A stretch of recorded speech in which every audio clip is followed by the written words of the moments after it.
मैं अंजू मिश्रा आज आप सभी के साथ शिक्षण अधिगम सामग्री और सहायक सामग्री में क्या अंतर होता है इस विषय में बात करूंगी।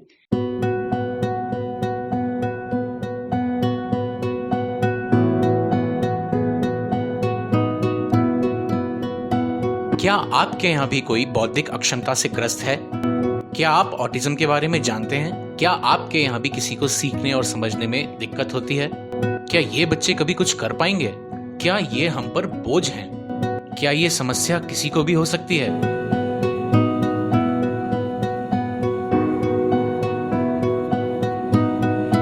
जानिए इन सभी सवालों के जवाब हमारे इस प्रयास एक आउटरीच में।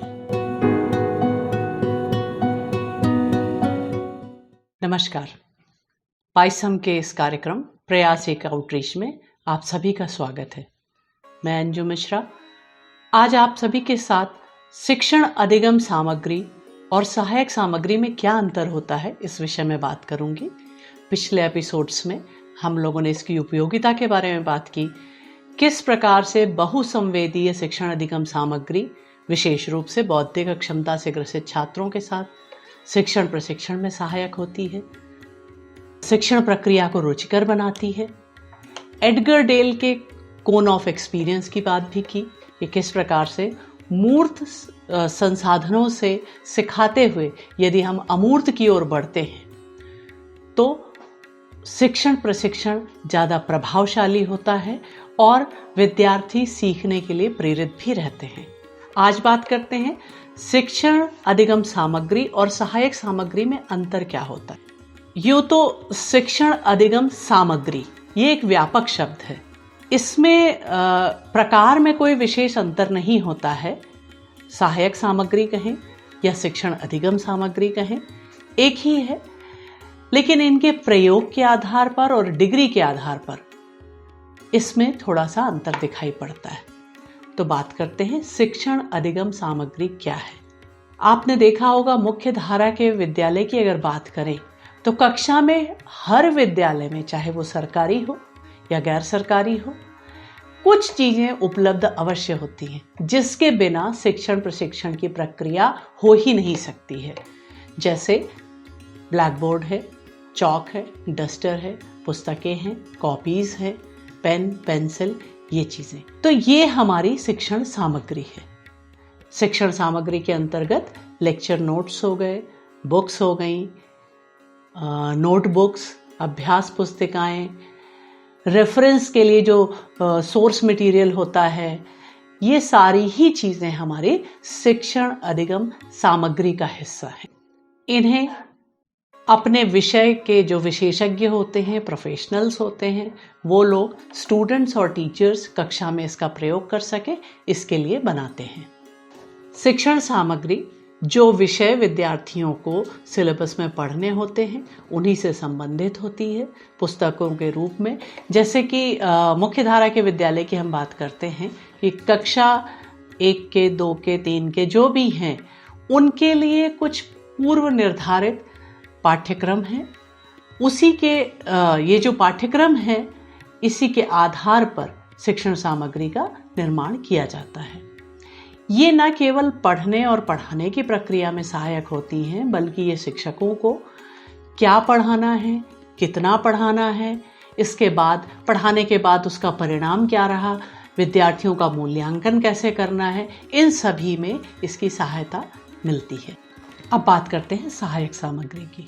कक्षा में जो अभी हम लोगों ने आवश्यक चीज़ों की बात की जिसको हम शिक्षण सामग्री के अंतर्गत रखते हैं, ब्लैक बोर्ड, चौक, डस्टर आदि की, उसके अलावा भी अगर हम देखें तो बहुत सी चीज़ें प्रयोग की जाती हैं। जैसे चार्ट हैं, पिक्चर चार्ट होते हैं, मॉडल्स हैं, ग्राफ्स हैं, ये सारी चीज़ें सहायक सामग्री के अंतर्गत आती हैं। इन्हें बनाने वाले भी विशेषज्ञ होते हैं, लेकिन इन्हें शिक्षक भी बनाते हैं। शिक्षक क्योंकि अपनी कक्षा के विद्यार्थियों को भली भांति समझते हैं, उनके सीखने की क्या सीमाएं हैं, क्या क्षमताएं हैं और क्या तरीका है, उस चीज़ को क्योंकि शिक्षक भली भांति समझता है तो वो बेहतर तरीके से सहायक सामग्री का निर्माण कर पाता है। शिक्षण सामग्री की बात करते हैं तो वो मुख्य रूप से पाठ्यगामी क्रियाओं के लिए ही सहायक होती है, लेकिन जो सहायक सामग्री है ये पाठ्यगामी और सहपाठ्यगामी दोनों प्रकार की क्रियाओं के लिए सहायक होती है। पाठ्यगामी और सहपाठ्यगामी मतलब करिकुलर और को करिकुलर दोनों तरह की एक्टिविटीज में मददगार सिद्ध होते हैं।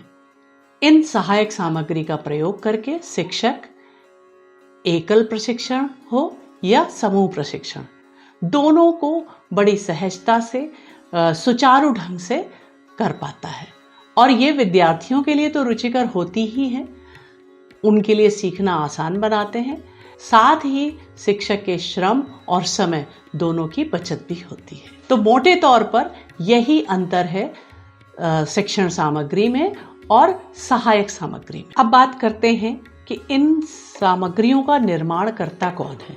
इनके निर्माण में बहुत से लोग जुटे होते हैं। सबसे पहले बात करते हैं प्रोफेशनल एक्सपर्ट्स की, यानी व्यवसायी विशेषज्ञ।